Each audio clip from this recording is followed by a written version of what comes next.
Alô, amigos e amigas, esse é o programa Agenda Econômica e hoje nós vamos examinar o intercâmbio comercial entre Brasil e África.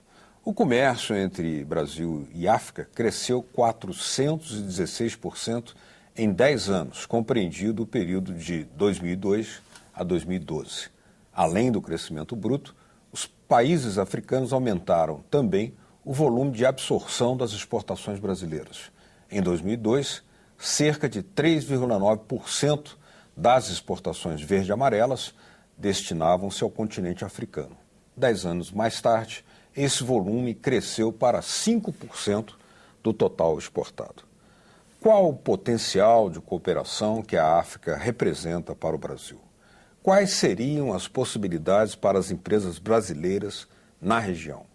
Dado o seu nível de industrialização mais débil, o que a África pode representar para a indústria brasileira?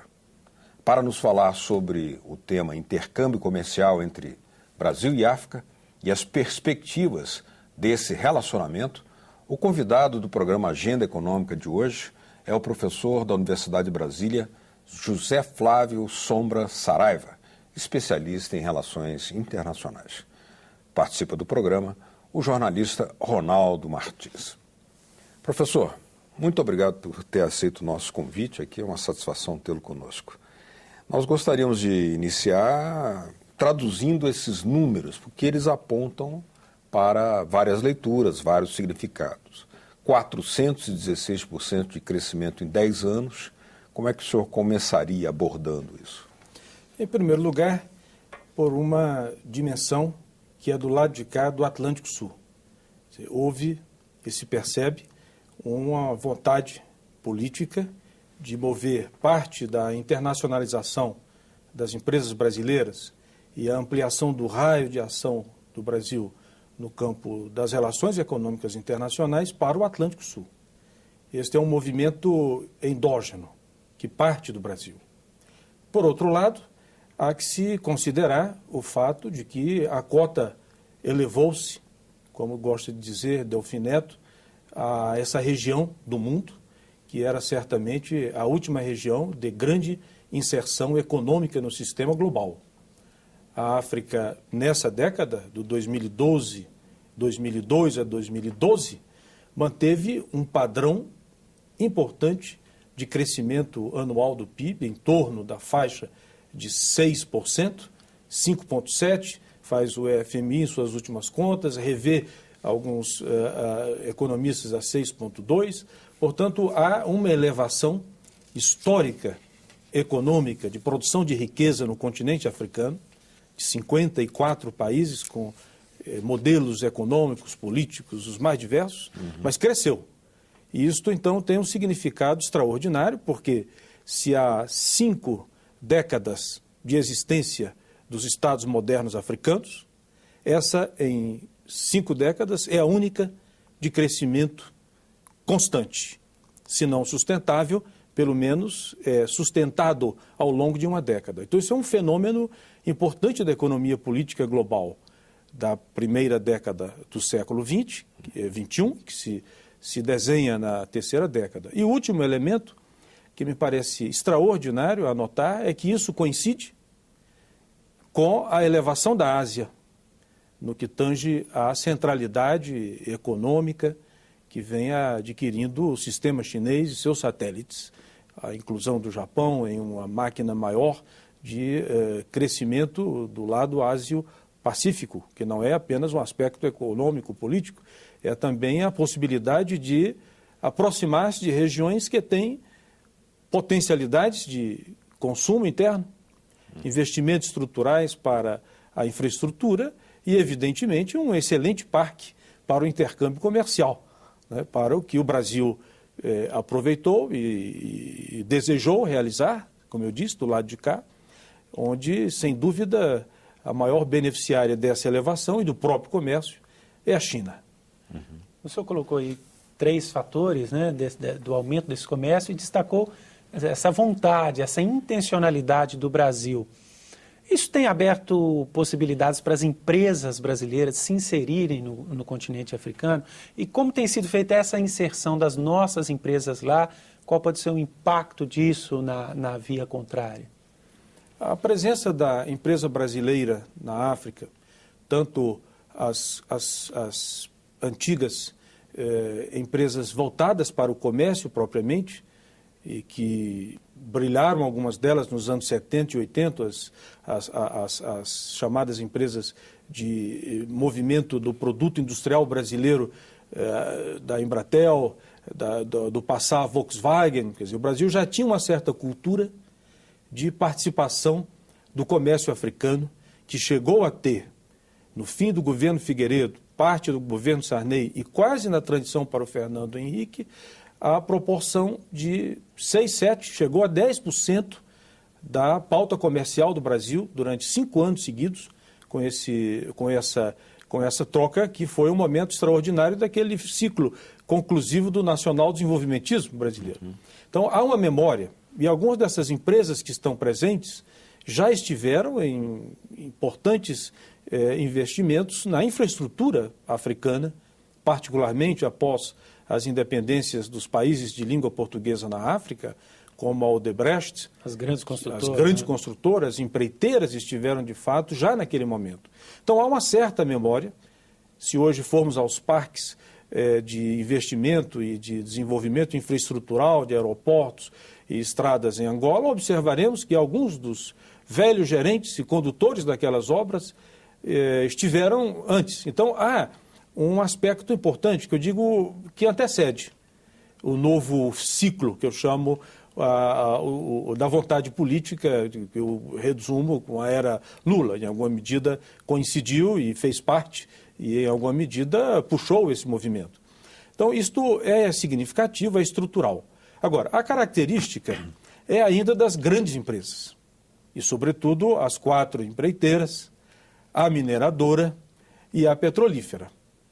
Há, evidentemente, um movimento que foi singular comparado com a internacionalização das empresas brasileiras na América do Sul, que foi mais agregadora de valor, permitindo que outros setores, particularmente médias e pequenas empresas, participassem de uma certa ampliação do mercado brasileiro, tanto no que tange a investimentos, no que tange a comércio, no que tange digamos, a participação de licitações importantes infraestruturais.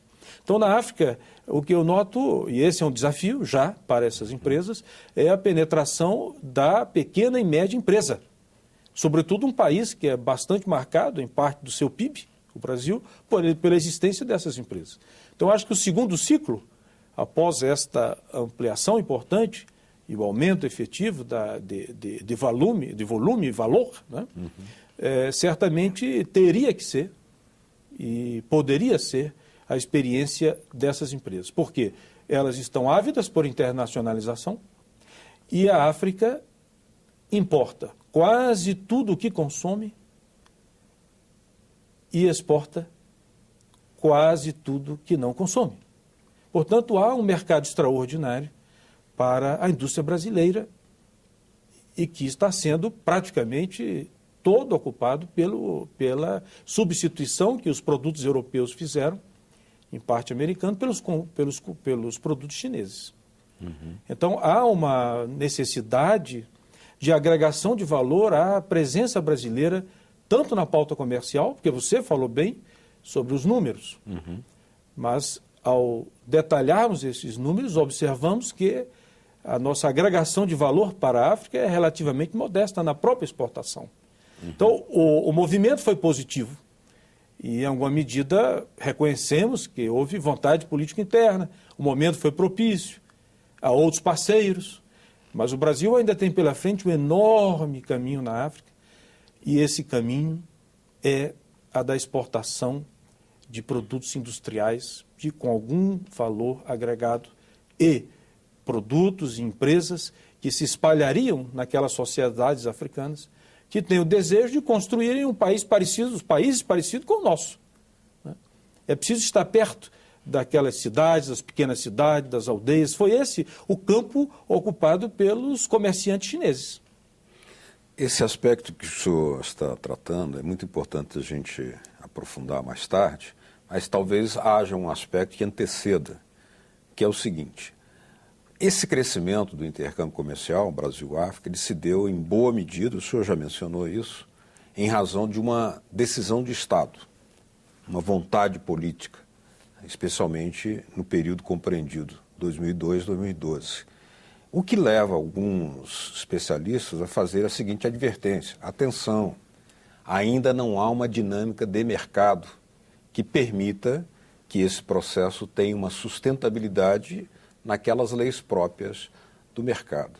Como é que o senhor comentaria essas advertências? Essas advertências são prudenciais e carregadas de, valor, porque há 3 problemas nesse aspecto que se refere.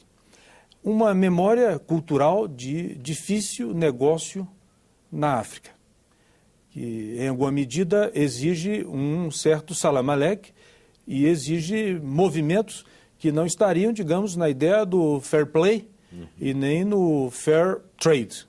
Portanto, incidiria meios não tão democráticos no desembaraço e na forma de fazer negócio. Quer dizer, há ainda um certo, que eu diria, preconceito do African Way of Doing Business. Esta desconfiança ainda se espraia em grande parte do nosso empresariado. Notamos em visitas a algumas federações de indústria e comércio, ao apresentar essas possibilidades, certa recalcitrância, porque o meu pai, que era engenheiro e que tinha uma empreiteira, esteve nos anos 70 e perdemos dinheiro na Nigéria e perdemos dinheiro aqui e acolá. Ainda há essa memória dos filhos desses mesmos empresários. Né? Memória traumática. Traumática. Agora, tem melhorado o nível de governança, tem melhorado o nível de controle dessas operações. Alguns países na África têm ganhado prêmios, recebido menções no Financial Times, né, em páginas especiais, relatando o quanto a forma expedita de criação de empresas, bons desembaraços aduaneiros, boa base legal e jurídica para a realização de negócios. Né? Um país como Zâmbia, um país como a Tanzânia, país que sai mesmo de uma guerra civil recente complicada como a Costa do Marfim, próprio Moçambique. Você tem um conjunto de países que dá para fazer negócio em formas novas. Então, este é um óbice. Agora, há um outro óbice estrutural, que é nosso. Nós não temos as vias, e esse é um colapso da relação Brasil-África no plano comercial e no plano dos investimentos e do conhecimento mútuo das classes empresariais dos dois lados, é a ausência do contato. Continuamos sem uma linha de navios frequentes para a África para desembarcar as mercadorias. Então, isso é evidentemente um limite extraordinário. Continuamos com limitações nas próprias linhas aéreas, há algumas, e já foi importante, houve uma pequena ampliação, mas não se faz negócio sem conhecer o outro lado, sem visitar, sobretudo com esse, eu digo, preconceito e desconfiança do African Way of Doing Business. Então, houve, é claro, a criação do que eu chamo alguns pequenos escritórios político-diplomáticos e comerciais, porque o Brasil assumiu uma posição muito interessante de mover diplomatas brasileiros, criando missões permanentes em 37 países africanos, dos 54 países que aquele continente tem. Temos mais embaixadas hoje na África do que o Reino Unido, a velha metrópole. Só os Estados Unidos têm mais. E a França nessa mesma proporção.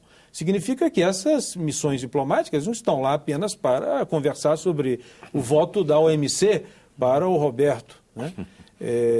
Estariam também observando e preparando seus documentos e visitando o setor empresarial. Então, há uma esperança, há uma perspectiva de que essas missões, que são importantes e que, evidentemente, vêm de um esforço, como disse, de Estado, de estar na África, precisam mover-se também para esse lado da realidade econômica da África e do Brasil. Bom, mas há um outro aspecto que eu queria que o senhor comentasse também, professor. O continente africano vem de períodos de guerras civis, guerras tribais. Hoje já é um ambiente que propicia a audácia do empresário, ou esse aspecto da instabilidade política ainda é um limitador? Como diz o relatório da Freedom House, a casa americana que estabelece a métrica do que é democrático, de que está em democratização, desses 54 países, pelo menos 22 países estão em processo de democratização.